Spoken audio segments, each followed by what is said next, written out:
Tim Jolweny mar Kenya Defence Forces nobedo joloch e tielo mar ariyo bang' tuke adhong e lig maduong' manobagi kanisa mar Karapul Catholic Church e kaunti ma Siaya.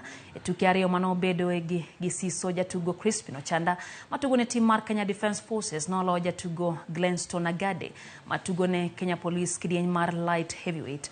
Kapita Buti matugo ne KDF norodho mokalo Tobias Okeyo matugo ne Kenya Police kidieny mar heavyweight. Kenya Defence Forces noyudo loch gi points 26 kiluwogi gi tim mar Kenya Police manoyudo points 25. Thuolo mar adek nomagi gi tim mar Nairobi County Boxing Team manoyudo points 10.